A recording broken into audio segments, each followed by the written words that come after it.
Venezuela puede recuperarse en un periodo rápido de tiempo? La situación de Venezuela hoy es tan terrible que lo que sea que vaya sumando ya de por sí va a ser un plus. Ya de por sí una persona que ganaba $5, que empieza a ganar 15, o sea, es ganancia. Ahora, que eso sea digno y que sea lo que nosotros deseamos, lo que se merece la gente, no. Trump lo que quiere es petróleo, bueno, eso puede ser una salida, pero entonces tenemos que generar incentivos para que también nuestro interés de que las personas más vulnerables sean protegidas también estén arriba. Seguir generando presión internacional para que no es que sea que, bueno, te vas a llevar todo el petróleo y nos vas a dejar aquí el desastre. ¿Qué es el derecho internacional? O sea, el derecho internacional no es solo una cosa. Tal vez lo que construimos en ese momento ya no se adapta para un mundo donde tenemos inteligencia artificial. Tampoco podemos ver cómo en una zona está pasando un conflicto y no hacer nada porque no se puede violar el derecho internacional. Por un lado está el tema de que Maduro no era reconocido como el presidente electo. Si tú crees que esas elecciones fueron legítimas y él era el presidente, pues sí, se violó el derecho internacional.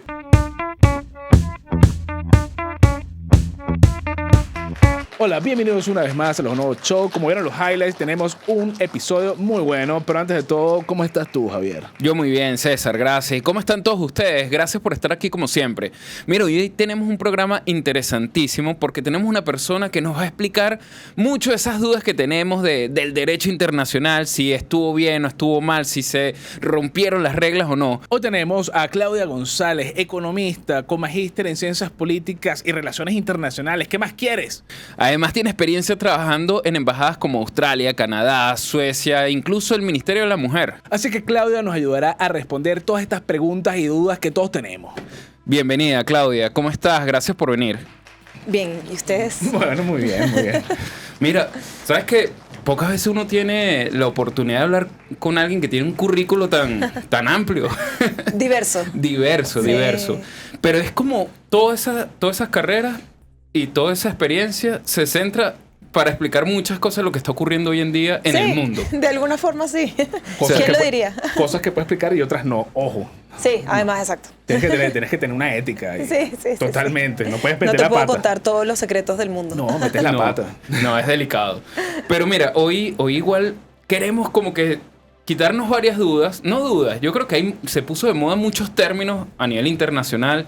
Ya todo el planeta habla del derecho internacional, de cuáles son los límites. Entonces se llena mucho de especulaciones, de distintas versiones. Y es bueno igual uno como que centrar información, sobre todo en alguien que sepa del área, pues. Sí, ya la gente ya tiene su muletilla nueva. Sí. Por esto es derecho internacional. ¿Qué es el derecho internacional? ¿Qué es el derecho internacional? Yo creo, y eso es importante porque el derecho internacional no es solo una cosa. Para quienes son religiosos, hay gente que yo creo que dice, bueno, es como estas piedras en las que Moisés empezó a escribir como y es sagrado y no se puede tocar. Y el derecho internacional al final lo escribimos humanos como nosotros, solo que hace mucho tiempo atrás. Entonces yo creo que esa es una de las primeras cosas que hay que empezar a traer de vuelta a la conversación después de la Segunda Guerra Mundial y todas las cosas horribles que se hicieron en la Primera y Segunda Guerra Mundial. Los líderes del mundo dijeron, oye, ¿qué tal si acordamos unas reglas para que no nos matemos de nuevo de esta forma tan horrible? Y de ahí nace un poco la ONU, tratados de Viena, Convención de Viena y cómo nos vamos a tratar si entramos en guerra. Y al final del día es, sobre todo, crear un espacio para que si tenemos un conflicto nos sentemos a conversar.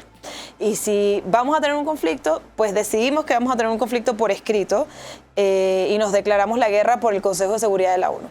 Pero la verdad es que a veces las cosas no pasan así, entonces también hay que tener un poquito más de flexibilidad mental de decir, bueno, los problemas a veces van un poco más allá de lo que escribimos en estas leyes. Tal vez lo que escribimos hace 80 años, la ONU justo acaba de cumplir 80 años desde su creación.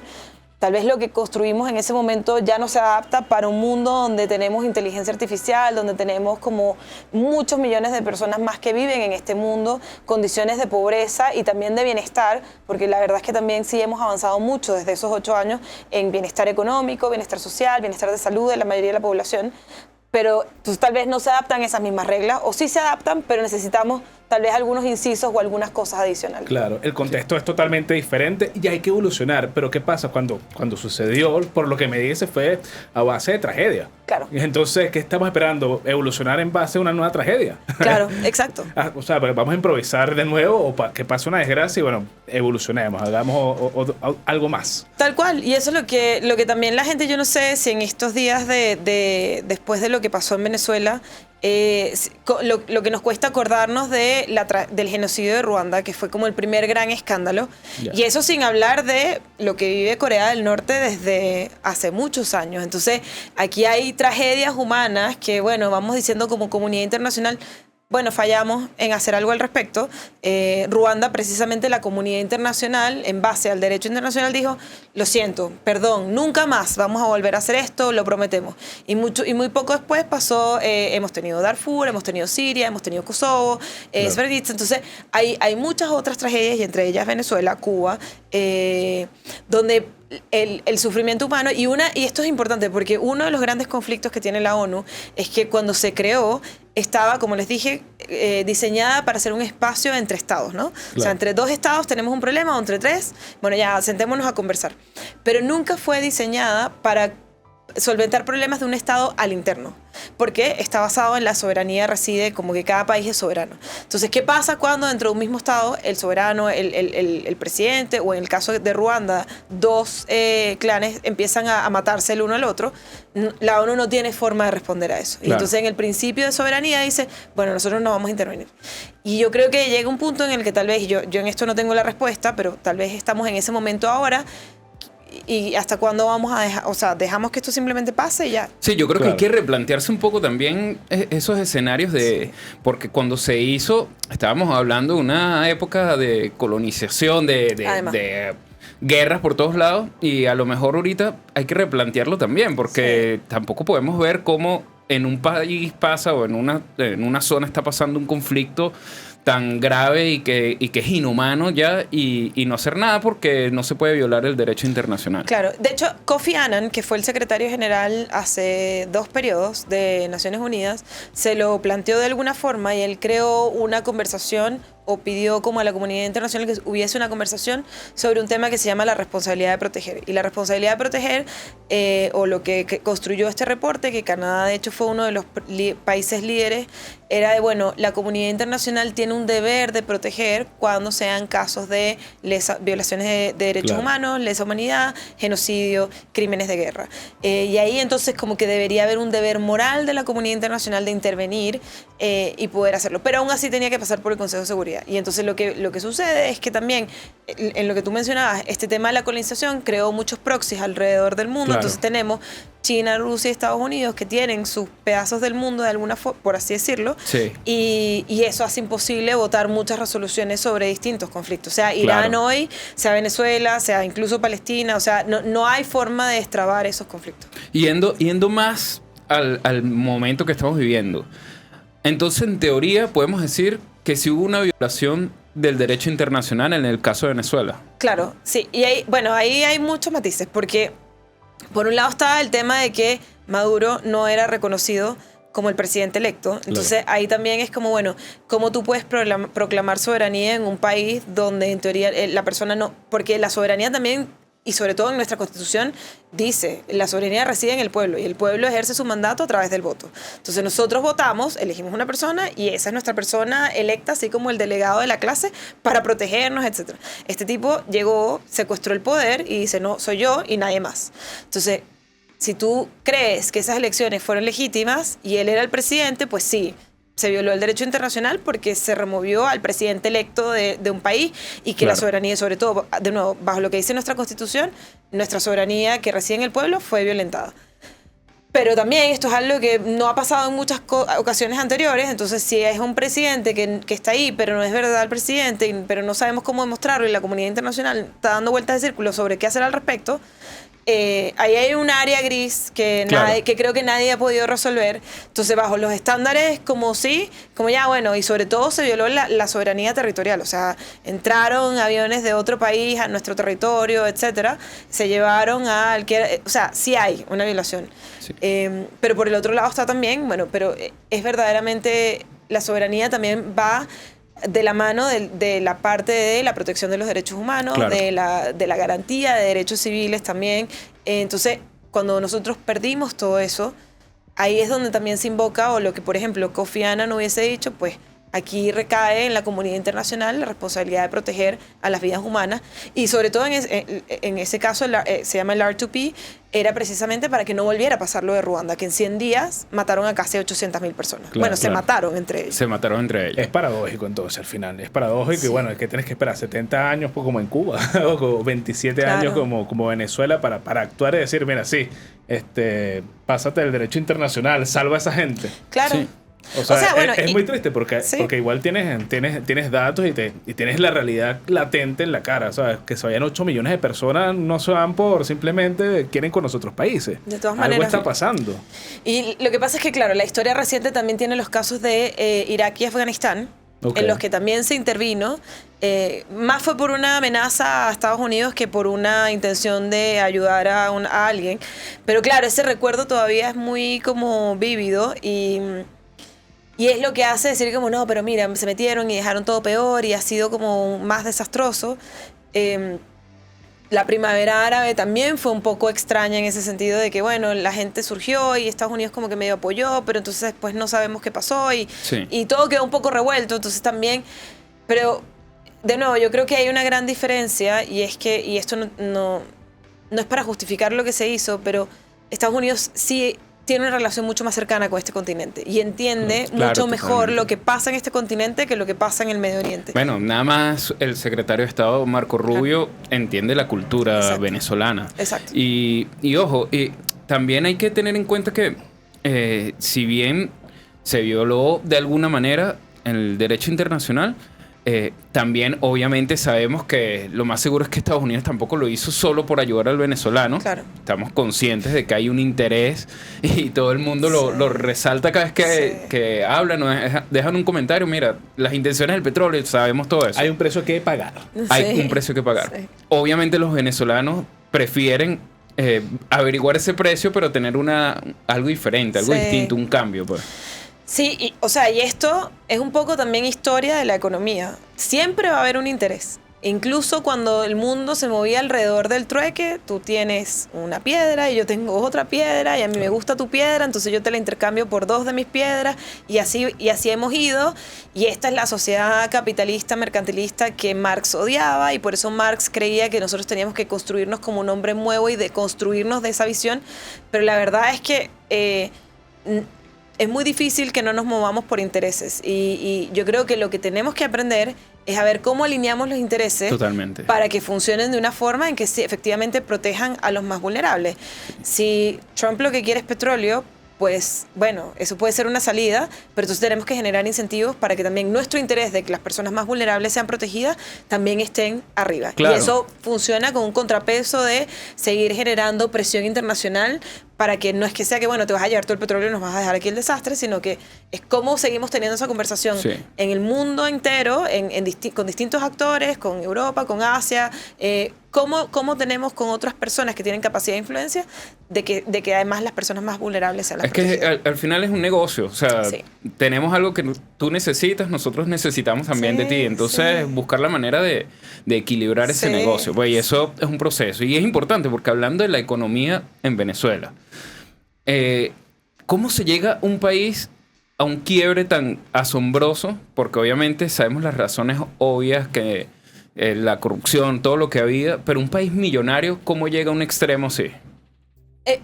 Falta, o sea, mi opinión, aquí pueden haber 1000 papers y hay personas distintas que te pueden decir cosas diferentes, pero el Premio Nobel de Economía hace 2 años escribió un libro, los dos escribieron un libro que se llama ¿Por qué las naciones fracasan?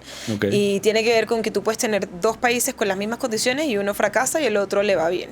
Y hay mucho de eso está relacionado con la forma en la que tú construyes instituciones. Entonces, si hay una institución que solamente es extractiva, que solamente te saca cosas y no genera como otro valor agregado, pues la cultura también alrededor del país se va construyendo de esa forma y no generas base. Yo creo mucho en el tema de las instituciones, que una institución somos todos como individuos, somos todos cuando ejercemos cargos en instituciones públicas y son esos edificios de instituciones públicas, son las leyes que construimos. Entonces, van de la mano, pero cuando nacionalizamos el petróleo en los 70, perdimos completamente la capacidad de check and balance de quién se está gastando la plata y por qué. Y el consenso democrático lo íbamos comprando con petróleo. Y no porque fuera necesariamente corrupción, sino porque había tanto dinero que era como, ya, ¿tú quieres más dinero para 3 hospitales? Toma, aquí está, aprobado, ejecútese. Claro. Y aquí, por ejemplo, en Chile, esa discusión es una tremenda pelea todos los años de, bueno, no, es que yo quiero más plata, yo no. Y entonces, y al final del día nosotros tenemos esta misma capacidad de ingreso, tenemos los mismos $100 millones, por ejemplo. Ya, ¿cómo los vamos a redistribuir? Si queremos dar más salud el año que viene, si queremos dar más pensiones, algo tenemos que quitar. Claro. Entonces, y esa es la discusión que es parlamentaria, que es difícil todos los años, con la que los políticos ganan o pierden elecciones. Y en Venezuela dejamos de tener esa discusión gracias al petróleo porque era como, hay plata para todo. Entonces, claro, en verdad no necesitamos pelear, hay plata para todo, todo el mundo feliz, hasta que el precio del petróleo bajó y entonces ya no hay plata para todo. Y ya no sabemos cómo tener esta discusión y nunca aprendimos cómo tener esta discusión de una forma sana. Claro. Y entonces lo que pasa es que empezamos a tener una política que es todo o nada. Es, no, yo voy al poder porque yo me quiero apropiar de esto, porque yo quiero hacer las cosas, porque yo quiero que mi gente se favorezca. Y es cuando empezamos a ver los años un poquito más oscuros de, no sé, los 80, los 90, y incluso ya los 90 es el Caracazo, el golpe de Estado, sí. Y donde empieza también la parte de, bueno, hay que pagar la factura o la cuenta de la fiesta. O sea, yo fui, me rumbié, pagué, como compré champaña para todo el mundo en la discoteca toda la noche, y te dijeron, hasta que te dijeron, mira, ya la tarjeta de crédito no pasa. Y es como, ¿y ahora cómo hacemos? Entonces, eso es cuando llegan en los 90 el Fondo Monetario Internacional y el Banco Mundial a decir, mira, esto lo tenemos que ordenar. Y en ese medio de orden, que es como ya no puedes estar gastando, no sé, yo me acuerdo, no sé si ustedes, pero que los ascensores en Venezuela tenían una persona que te apretaba en el piso. Claro, sí. Entonces ese es el nivel de gasto público que nosotros teníamos, de irresponsabilidad fiscal de un país que decía, bueno, podemos nosotros ser los generadores de empleo. Y en vez de dedicarnos a construir nuevas industrias, a invertir en nuevas tecnologías, en hacer un millón de cosas, como por ejemplo lo ha hecho Emiratos Árabes Unidos, lo que hacíamos era generar empleo, pero a punta de soltar plata. Entonces hubo que restringir todas esas cosas, decir, ya no podemos. Y ahí entonces, ¿qué pasa? La gente se molesta, la gente empieza a protestar y la gente empieza a creerle a un tipo que te dice, así como una niña que nunca había salido del pueblo y un tipo te viene y te promete todo el cielo, las estrellas que yo te voy a llevar en una nave espacial. Amiga, no. Y eso fue lo que lamentablemente todos tuvimos que pagar, de que le creyeron, o algunos sectores políticos y empresariales también, a que había una alternativa y le creyeron, no, si este tipo puede hacer algo distinto. Sí. Por lo menos hacer algo diferente. Y en eso se cayó. Y en eso llevamos 27 años. Lo romantizaron mucho y bueno, al final hizo un aparato del Estado mucho más grande y mucho más dependiente y pudo pagar a todo el mundo y tenerlo a su favor y prácticamente alimentándose de ellos, porque si te sales de ahí, chao. Y profesionalizó la relación clientelar entre el Estado y los ciudadanos. O sea, esta parte que ha pasado en Latinoamérica todo el tiempo, o sea, y también es parte del se explica porque tenemos regímenes presidenciales muy fuertes. En Europa los regímenes parlamentarios tienden a ser un poquito menos clientelares porque hay mucha más división de poder. Claro. Entonces eso también es una discusión para el futuro. ¿Queremos seguir teniendo un régimen presidencial tan fuerte con una asamblea unicameral que como que decide todo de una, o queremos tener 2 cámaras y tal vez una cámara pero tener un régimen parlamentario? Entonces, son cosas de cómo tú estructuras el poder que en verdad son complejas, que no son sencillas y que además son... o sea, es una conversación que eventualmente vamos a tener. Que viene pronto, bueno, esperemos. Ojalá. Pero igual es una estructura, un cambio completo de estructura. ¿Tú crees que si se hace un cambio de estructura, de organización así profundo, un cambio político real, ahí Venezuela puede recuperarse en un periodo rápido de tiempo? Pero yo creo que tiene que ser económicamente y yo creo que social, porque son dos cosas muy diferentes, porque con el dinero todo se puede, dicen. Yo creo, o sea, yo la verdad creo que ahora incluso si Trump le funciona lo que está haciendo y empezamos a tener lo que se hizo ahora, que se inyectó divisas y hoy empezamos a tener los primeros compradores de esas divisas y tener acceso al mercado y poder empezar importación de bienes y tal vez ahí, no sé, empezamos a tener también creación de empleo. Sobre todo para quienes están en Venezuela, sobre todo porque yo me acuerdo en mi primer trabajo era como gerente de cuentas y como había que hacer, qué sé yo, hacer crecer la cuenta. Y entonces me dieron una cuenta que estaba en 0. Y yo que sí, y yo estaba ofendida. Yo, ¿cómo me dan la peor cuenta que están cero? Me dijo, no, Claudia, porque aquí solo tienes éxito. De cero, Claro. tú lo que sea que hagas va a sumar. De aquí, si es 50, o sea, si ya vendes uno, ya eso es 100%. Sí, Entonces, sí. como que ya vamos ganando. Y yo creo que lo mismo va a pasar con Venezuela. O sea, la situación de Venezuela hoy es tan terrible que lo que sea que vaya sumando ya de por sí va a ser un plus. O sea, ya todo sería bueno. sí, exacto. Si empezamos si de verdad empiezan a construir algunos hospitales, o por lo menos empieza a haber provisión de medicinas para algunos hospitales, si de verdad se arregla algo de la grilla eléctrica, o sea, y si de verdad empieza a haber algo de empleo, ya de por sí una persona que ganaba $5, que empieza a ganar 15, o sea, es ganancia. Ahora, que eso sea digno y que sea lo que nosotros deseamos y que sea lo que se merece la gente, no. ¿Y cuándo va a ser eso? Bueno, eso sí va a tomar un tiempo. Eso sí puede tomar un tiempo y va a depender mucho también, como te decía, de las reglas del juego. Irlanda, después de sus procesos, ellos tuvieron un proceso de guerra interno muy complejo y parte de la forma de reformar Irlanda del Norte e Irlanda, de separarse y crear nuevas, pasó por muchas conversaciones de, bueno, ustedes tienen que tener tantos asientos en el Congreso para asegurar que la minoría o las otras personas o que una de las facciones que estuvieron en conflicto estén sentadas en el lugar donde se construyen las leyes, porque ahí, bueno, el conflicto era religioso. Entonces, para que nos aseguremos de que no estamos oprimiendo al otro. En Ruanda también, los procesos de reconstrucción de paz después de reconstrucción de la nación y del Estado, después de crisis así, son complejos y Venezuela va a tener que tener una conversación muy fuerte sobre cuáles son esas reglas del juego.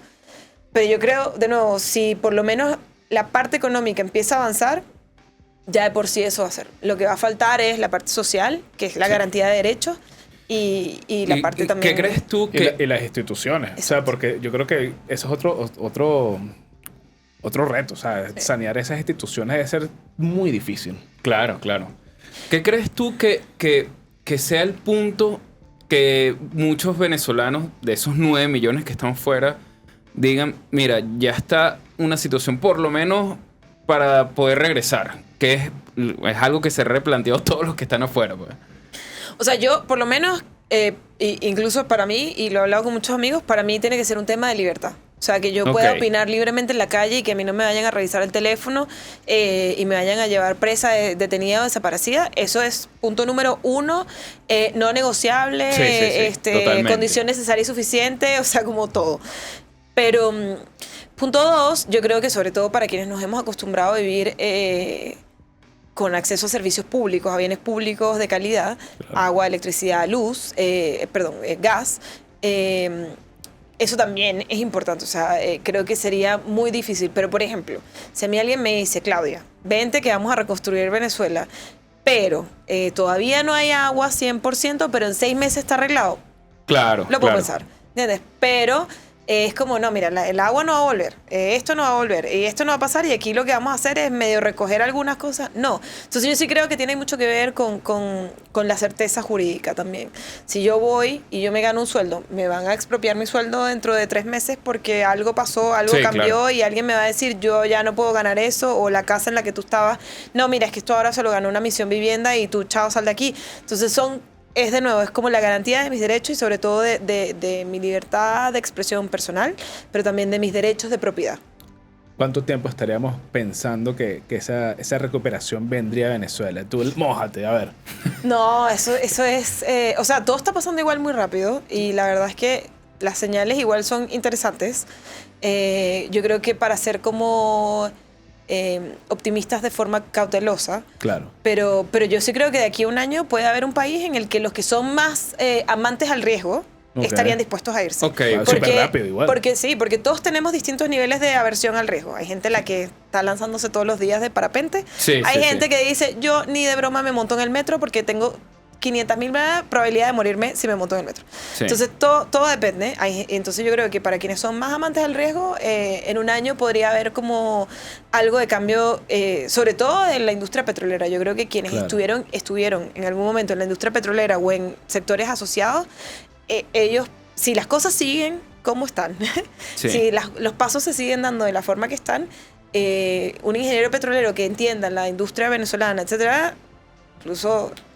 Pero para eso sí o sí tendríamos que ver un cambio completamente de gobierno, ¿no?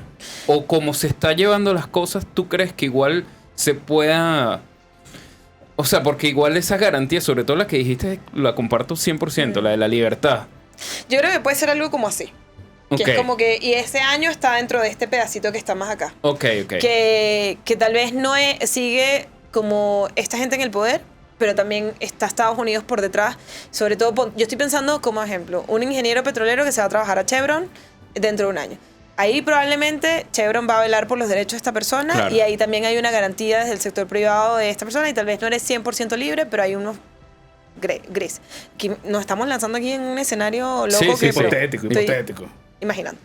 Entonces, yo creo que está como en ese espacio.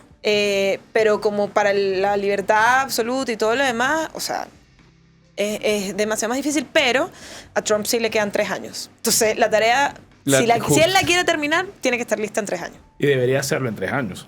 O incluso antes. Ojalá. Sí. Ojalá. Por eso te digo, pero el horizonte temporal más lejano que te puedo dar es 3 años, ojalá. Sobre todo por el tema de cambio de gobierno. Ahora, de nuevo, puede pasar que después el siguiente al mando sea Marco Rubio y entonces pues tenemos 4 años más. Puede pasar, sí. Esto es demasiada especulación. Sí, ahí ya nos estamos yendo.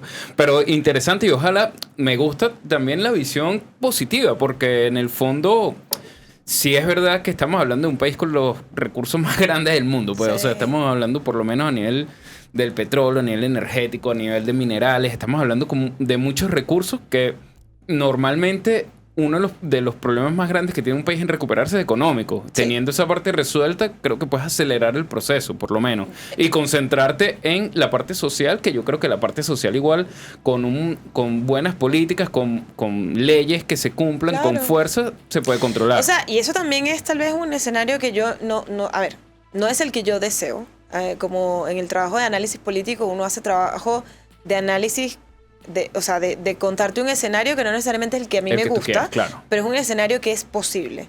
Y un escenario posible es que nosotros terminemos siendo algo así como Emiratos Árabes Unidos o Singapur. O sea, y no lo digo desde la parte religiosa, pero sí desde la parte conservadora de tal vez algunos derechos no los vamos a conseguir en el mediano plazo.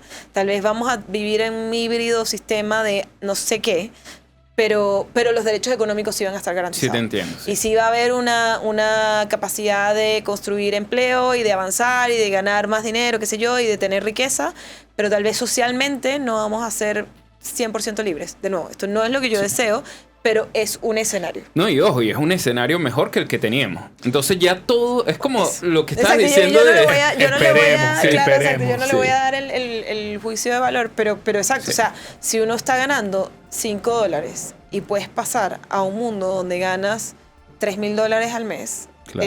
Ya es otra cosa totalmente diferente. Pero, estoy imaginando Dubái, ¿entiendes? Sí, como sí, que nosotros deberíamos ser como Dubái. O sea, sí, nosotros tenemos o hasta más. Y tenemos condiciones geográficas mucho mejores que Dubái. O sea, yo cuando fui a Dubái me quería matar del calor. O sea, entonces tú dices, nosotros no nos morimos de calor solo en algunas partes, como perfectamente. Y aún así tienes 1 millón de industrias y cosas distintas. O sea, esta gente construyó islas en el desierto. Nosotros perfectamente podríamos, con toda la plata que ha habido, se podrían construir 1000 cosas. Y no se ha hecho por desidia. Entonces, es también la capacidad de imaginar.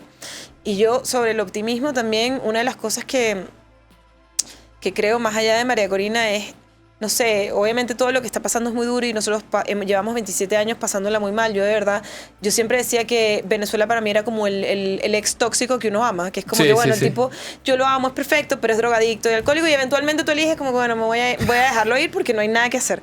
Pero de repente, no sé, como que es como vuelve reformado, es como que bueno, tal vez no voy a estar contigo porque tal vez no todos vamos a volver a Venezuela. Claro. Pero sí quiero que le vaya bien y sí quiero que vayamos de vacaciones a Venezuela, o sea, que invertir en Venezuela, claro. Comprar apartamentos. Entonces, también hay un tema ahí hay tanta gente que en estas semanas ha conversado tan bonito de la idea de volver, de la ilusión de regresar, o si no regreso, pero llevo a mis hijos, por lo menos quiero... Sí. ¿Cómo no le va a ir bien a Venezuela si hay tanta gente que desea que le vaya bien? Y nosotros lo único que necesitamos, o sea, creo que lo que más necesitábamos era que hubiese un quiebre del status quo, y que eso lo ocurrió. Tenemos, ahora es, y la verdad es que creo que está muy poco en nuestras manos lo que puede pasar ahora.